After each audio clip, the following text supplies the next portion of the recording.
This is a story that reflects on my current obsession, which is with CRISPR-Cas9 technology. It's a gene editing technology which, in the last 2 years, has allowed us to make transgenic creatures quite easily in the laboratory. I've been subscribing lately to the New England Journal of Medicine and to Science and Nature. And in Science and Nature, horrifically, they are advertising these home kits. They show a picture of a boxing glove punching, and it says, knock out any gene. So at home, for a mere $5,000, you can get a kit, and you can change the genetic makeup or mix the genetic makeup of various bacteria and yeast and so on. So harmless, isn't it? So this story is called, Are We Not Men? The dog was the color of a maraschino cherry, and what it had in its jaws I couldn't quite make out at first, not until it parked itself under the hydrangeas and began throttling the thing. This little episode would have played itself out without my even noticing, except that I'd gone to the stove to put the kettle on for a cup of tea and happened to glance out the window on the front lawn. The lawn, a deep, lush blue-green that managed to hint at both the turquoise of the sea and the viridian of a Kentucky meadow, was something I took special pride in. And any wandering dog, no matter its chromatics, was an irritation to me. The seed had been pricey, a blend of Chewing's fescue, Bahia, and zoysia, incorporating a gene from a species of algae that allowed it to glow under the porch light at night. And while it was both disease and drought resistant, it didn't take well to foot traffic, especially four-footed traffic. I stepped out on the porch and clapped my hands, thinking to shoo the dog away, but it didn't move. Well, actually it did, but only to flex its shoulders and tighten its jaws around its prey, which I now saw was my neighbor Allison's pet micro-pig. The pig itself, doe-eyed and no bigger than a Pekingese, didn't seem to be struggling, or not any longer. And even as I came down off the porch looking to grab the first thing I could find to brandish at the dog, I felt my heart thundering. Allison was one of those pet owners who tend to anthropomorphize their animals, and that pig was the center of her unmarried and unboyfriended life. She would be shattered, absolutely. And who was going to break the news to her? I felt a surge of anger. How had the stupid thing got out of the house anyway? And for that matter, whose dog was this? I didn't own a garden rake, and there were no sticks on the lawn. The street trees were an edited variety that didn't drop anything, not twigs, seeds, or leaves, no matter the season. So I stormed across the grass, empty-handed, shouting the first thing that came to mind, which was, bad, bad dog. I wasn't thinking, and the effect wasn't what I would have hoped for, even if I had been. The dog dropped the pig all right, which was clearly beyond revivification at this point. But in the same motion, it lurched up and clamped its jaws on my left forearm, growling continuously as if my forearm were a stick it had fetched in a friendly game between us. Curiously, there was no pain, and no blood either. Just a firm, insistent pressure, the saliva hot and wet on my skin as I pulled in one direction, and the dog, all the while regarding me out of a pair of dull, uniform eyes, pulled in the other. Let go, I demanded, but the dog didn't let go.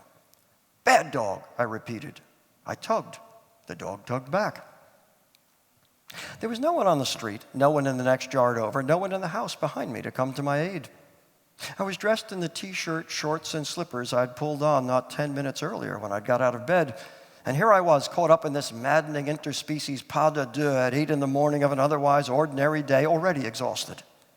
The dog, this cherry-red, hairless freak with the armored skull and bulging musculature of a pit bull, showed no sign of giving in.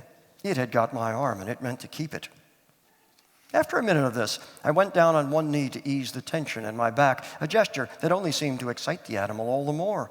Its nails tearing up divots as it fought for purchase, trying, it occurred to me now, to bring me down to its level. Before I knew what I was doing, I balled up my free hand and punched the thing in the head 3 times in quick succession. The effect was instantaneous. The dog dropped my arm and let out a yelp, backing off to hover at the edge of the lawn and eye me warily, as if now, all at once, the rules of the game had changed. In the next moment, just as I realized I was, in fact, bleeding, a voice cried out behind me, "Hey, I saw that!" A girl was striding across the lawn toward me, a preternaturally tall girl I at first took to be a teenager, but was actually a child of 11 or 12. As soon as she appeared, the dog fell in step with her and everything became clear. She marched directly up to me, glaring, and said, "You hit my dog!" I was in no mood. "I'm bleeding," I said, holding out my arm in evidence. "You see this? Your dog bit me. You ought to keep him chained up." "It's not true. Ruby would never bite anybody. She was just playing is all." I wasn't about to debate her. This was my property, my arm, and that lump of flesh lying there bleeding into the grass was Allison's dead pig. I pointed to it. "Oh," she said, her voice dropping, "I'm so sorry. Is it yours? My neighbor's?" I gestured to the house just visible over the hedge. "She's going to be devastated. This pig," I wanted to call it by name, personalize it, but couldn't for the life of me summon its name, "is all she has, and it wasn't cheap either." I glanced at the dog, its pinkish gaze and incarnadine flanks, as I'm sure you can appreciate. The girl, who stood 3 or 4 inches taller than me and whose own eyes were an almost iridescent shade of violet that didn't exist in nature, or at least hadn't until recently, gave me an unflinching look. "Maybe she doesn't have to know." "What do you mean she doesn't have to know? The thing's dead. Look at it." "Maybe it was run over by a car." "You want me to lie to her?" The girl shrugged. The dog, panting, settled down on its haunches. "I already said I'm sorry. Ruby got out the front gate when my mother went to work, and I came right after her. You saw me." "What about this?" I demanded, holding up my arm, which wasn't so much punctured as abraded, since most of the new breeds had their canines and carnassials genetically modified to prevent any real damage in a situation like this. "It has its shots, right?" "She's a cherry pit," the girl said, giving me a look of disgust. "Germline immunity comes with the package. I mean, everybody knows that." It was a Tuesday, and I was working from home, as I did every Tuesday and Thursday. I worked in IT, like practically everybody else on the planet, and I found I actually got more done at home than when I went into the office. My coworkers were a trial, what with their moods, opinions, facial tics, and all the rest. Not that I didn't like them. It was just that they always seemed to manage to get in the way at crunch time. Or maybe I didn't like them. Maybe that was it. At any rate, after the little contretemps with the girl and her dog, I went back in the house, smeared an antibiotic ointment on my forearm, took my tea and a handful of protein wafers up to my desk, and sat down at the computer. If I gave the dead pig a thought, it was only in relation to Allison. Who'd want to see the corpse, I supposed, which brought up the question of what to do with it. Let it lie where it was, or stuff it in a trash bag and refrigerate it till she got home from the office. I thought of calling my wife. Connie was regional manager of Bank USA, by necessity a master of interpersonal relations, and she would know what to do. But then it was hardly worth bothering her at work over something so trivial.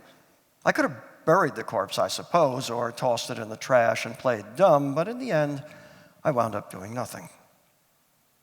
It was past 3 by the time I thought to take a lunch break, and because it was such a fine day, I brought my sandwich and a glass of iced tea out onto the front porch. By this juncture, I'd forgotten all about the pig, the dog, and the grief that was brewing for Allison. But as soon as I stepped out the door, it all came back to me. The trees were alive with crow parrots, variously screeching, cawing, and chattering amongst themselves, and they were there for a very specific reason. I don't know if you have crow parrots in your neighborhood yet, incidentally, but believe me, they're coming. They were the inspiration of one of the molecular embryologists at the university here, who felt that inserting genes of the common crow into the invasive parrot population would put an end to the parrots' raids on our orchards and vineyards, giving them a taste for garbage and carrion instead of fruit on the vine, and having the added benefit of displacing the native crows, which had pretty well eliminated songbirds from our backyards. The only problem was the noise factor. Something in the mix seemed to have redoubled not only the volume, but the fury of the birds' calls, so that half the time you needed earplugs if you wanted to enjoy pretty much any outdoor activity. Which was the case now. The birds were everywhere, cursing fluidly, "Bad bird! Fuck, fuck, fuck!" and flapping their spangled wings in each other's faces. Alarmed, I came down off the porch and for the second time that day scrambled across the lawn to the flower bed where a scrum of birds had settled on the remains of Allison's pet. I flailed my arms, and they lifted off reluctantly into the sky, screeching, "Turd bird!" and the fractured call that awakened me practically every morning, "Cocksucker!" As for the pig, which I should have dragged into the garage, I realize that now, its eyes were gone, and its faintly bluish hide was striped with bright red gashes. Truthfully, I didn't want to touch the thing. It was filthy. The birds were filthy. Who knew what zoonoses they were carrying? So I was just standing there in a quandary when Allison's car pulled into the driveway next door, scattering light. Allison was in her early 30s with a top-heavy figure and a barely tamed kink of ginger hair she kept wrapped up in various scarves, which gave her an exotic look, as if she were displaced here in the suburbs. She was sad-faced and sweet, the victim of one catastrophic relationship after another, and I couldn't help feeling protective toward her. A single woman alone in that big house her mother had left her when she died. So when she came across the lawn, already tearing up, I felt I'd somehow let her down, and before I could think, I'd stripped off my shirt and draped it over the corpse. Is that her? She asked, looking down at the hastily covered bundle at my feet. No, she said, don't tell me. And then her eyes jumped to mine, and she was repeating my name, Roy, Roy, Roy, as if ringing it in her throat. Fuck you! The crow parrots cried from the trees. Fuck, fuck, fuck! In the next moment, she flung herself into my arms, clutching me to her so desperately I could hardly breathe. I don't want to see, she said in a small voice, each syllable a hot puff of breath on the bare skin of my chest. I could smell her hair, the shampoo she used, the taint of sweat under her arms. The poor thing, she murmured, and lifted her face so I could see the tears blurring her eyes. I loved her, Roy. I really loved her. This called up a scene from the past, a dinner party at Allison's, Connie and me, another couple, and Allison and her last inamorata, a big-headed boor who worked for animal control, incinerating strays and transgenic misfits. Allison had kept the pig in her lap throughout the meal, feeding it from her plate, and afterward, while we sat around the living room cradling brandies and Benedictine, she propped the thing up at the piano where it picked out Twinkle, Twinkle, Little Star with its modified hooves. No, I said, agreeing with her. You don't want to look. It was a dog, right? That's what, and here she had to break off a moment to gather herself. That's what Terry Wolfson said when she called me at work. I was going to offer up some platitude about how the animal hadn't suffered, though. For all I knew, the dog had gummed it relentlessly the way it had gummed my arm, when a voice called, "Hello," from the street behind us, and we broke hastily apart. Coming up the walk was the tall girl, tottering on a pair of platform heels, and she had the dog with her, this time on a leash. I felt a stab of annoyance. Hadn't she caused enough trouble already? And embarrassment, that too. It wasn't like me to go shirtless in public, or to be caught in a full-body embrace with my unmarried next-door neighbor either, for that matter. If she could read my face, the girl gave no indication of it. She came right up to us, the dog trotting along docilely at her side. Her violet gaze swept from me to the lump on the ground beneath the bloodied T-shirt, and finally to Allison. Je suis désolée, madame, she said. Pardonnez-moi, mon chien ne savait pas ce qu'il faisait. Il est un bon chien, vraiment. This girl, this child, loomed over us, her features animated. She was wearing eyeliner, lipstick, and blush as if she were 10 years older on her way to a nightclub, and her hair, blonde with a natural curl, spread like a tent over her shoulders and dangled all the way down to the small of her back. What are you saying? I demanded, and why are you speaking French? Because I can. Puedo hablar en español también, and ich kann auch in Deutsch sprechen. My IQ is 162, and I can run the 100 meters in 9.58 seconds. Wonderful, I said, exchanging a look with Allison. Terrific, really. But what are you doing here? What do you want? Your mother, the birds cried. Up yours! The girl shifted from one foot to the other, looking awkward like the child she was.